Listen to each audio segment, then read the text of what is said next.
Have you ever stepped into your garden and found aphids coating your leafy greens? Or spider mites destroying your flowering plants overnight? I didn't know what to do, so I called my grandmother. She's been gardening for over 40 years and hasn't bought a single chemical from the store in decades. What she told me that day completely changed how I handle pests. I'm counting down her 10 most effective tricks today, including one with banana peels that sounds ridiculous, but cleared my aphid problem faster than anything else, and another using something sitting in your kitchen right now. Let's get into it.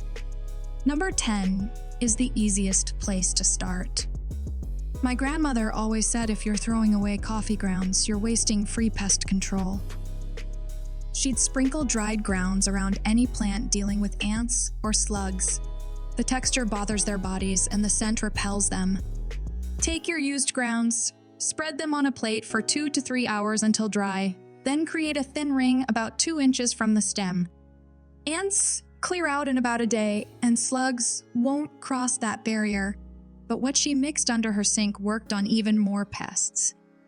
Number 9 is her soapy water spray. Grandma kept this ready at all times and used it on aphids, whiteflies, and scale insects. Mix 1 tablespoon of plain dish soap with 1 quart of water.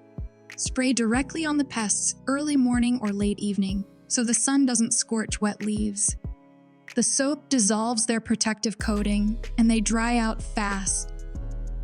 By the next morning, your plants look cleaner, and the problem stops multiplying. The next one shocked me when I first saw it.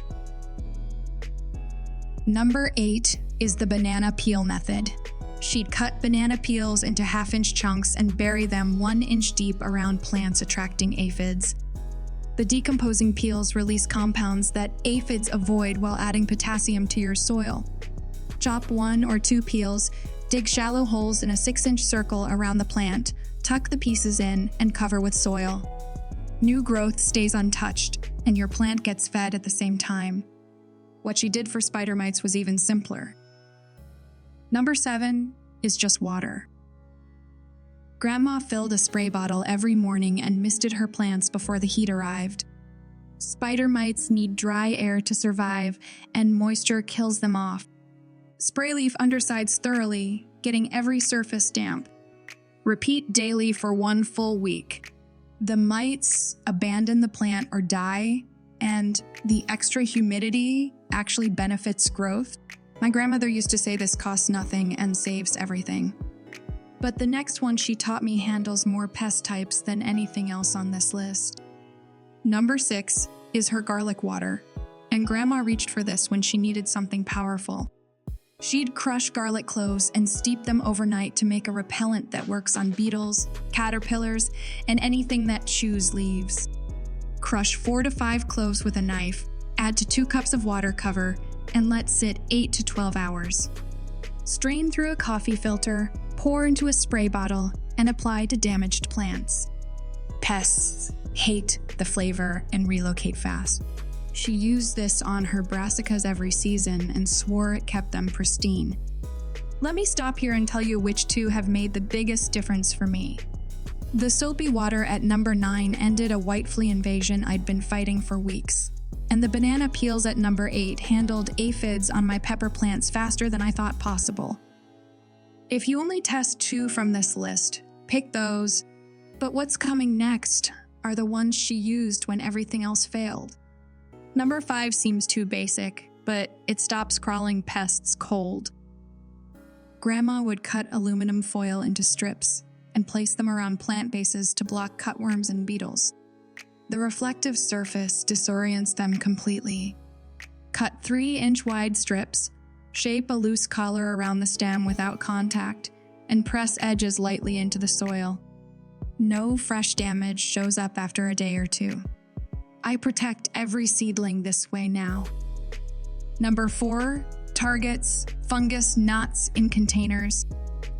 Grandma knew knots bred in wet soil, so she'd dry everything out between waterings.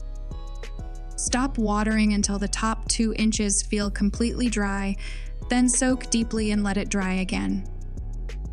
Larvae die without constant moisture, and adults quit laying eggs. The gnats vanish in roughly 1 week. It takes discipline, but it's foolproof. Number 3 is for heavy infestations. Grandma made hot pepper spray by simmering chopped peppers for 20 minutes, straining and cooling the liquid. Use gloves for this.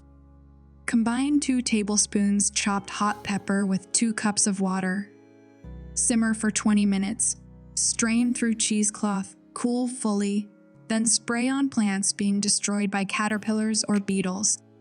They abandon those leaves immediately.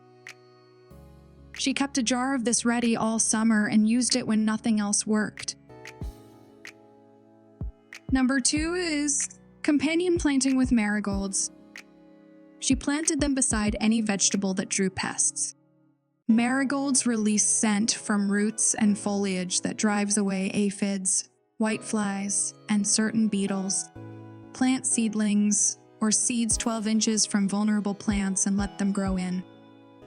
Pest activity drops as the marigolds mature over 2 weeks. My grandmother's garden was ringed with marigolds, and she rarely dealt with infestations. Number 1 is the method people overlook because it's embarrassingly simple.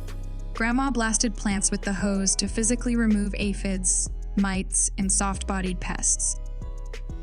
Aim at leaf undersides where they cluster, use firm pressure, and knock them all off. They can't climb back, and most die on the ground or get eaten. Repeat every other day for a week. She did this during aphid season and never lost a single plant to them. Here's what matters most.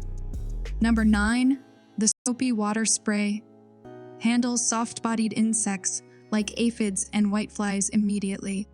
Number 8, banana peel burial prevents aphids while feeding your soil. Number 1, the hose method gives you instant control over active infestations. Those 3 cost almost nothing, work in under 10 minutes, and solve the majority of pest problems without chemicals. Fast, free, chemical-free. These are the only pest fixes she ever needed. Which one surprised you? The banana peels, the foil, the coffee grounds you've been tossing in the trash? Tell me in the comments which hack you're testing first.